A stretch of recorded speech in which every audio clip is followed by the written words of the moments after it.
Thank you very much for those kind words, and thank you, Dominic and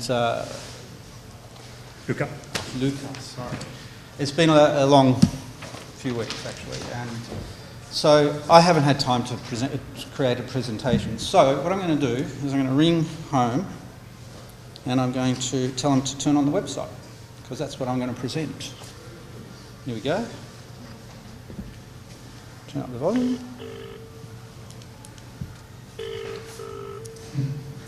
Calling Australia. Yeah, mate, it's time. You can turn it on.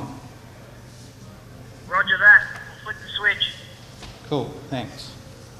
So one of the rules that is made just before was no questions during the presentation. Well, I don't have a presentation, so I think what I'm going to do is get you to tell me what you want to hear, because I've got lots of props. I've got a website, I've got a boat, I've got bits and pieces from the boat. I can hand them around, you can have a look at them, you can ask questions. So this is here for you to see later. I don't have to hand it out, it's right live on the intranet, the web. So I'll go through some of the reasons we did this. I think most of you may have heard of it before, why we did it, what we're trying to achieve. Obviously the first thing about the Moth is it's not one design, and that's a huge issue. It's a huge bonus too. We wouldn't have foiling if the Moth was one design. I mean, there's been spin-offs. There was the Europe and there's been the American version of the Moth, and they've all, well, you can't say the Europe's died, but it's not foiling and it's not a fun type of boat that we have with the Moth. But the lack of the arms race, and it's going to get worse. There's a lot of America's Cup people putting in a lot of design time, a lot of CFD.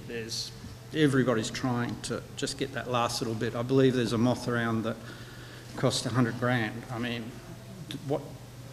it's just not going to take us where we want to go as far as a boat that is as popular as it is right now.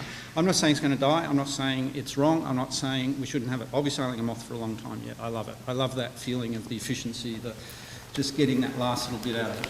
But this is to get people who don't want to be in that arms race in something that is going to make them very happy. It's not going to be as fast as a Moth, although the first race I had against a Moth, I beat it, which was about 2 weeks ago. I was low riding though, so not quite there. But it feels very similar to a Moth. It feels, and in fact some ways a lot more solid than a Moth. Foils are slightly shorter, they're actually stiffer in the aluminium. Everything we've done with this boat is about making it firstly consistent. I mean, one of my pet hates with one designs is having stuff that is not consistent. I mean, you've got a one design, you get a foil that may break in a regatta, it may not be the same as the next guy, you may have to buy 10 of them to get a good one. The whole point of the aluminium foils was to get consistency, and the other thing is a whole lot cheaper, and there is no finishing, there is no tweaking, there is no...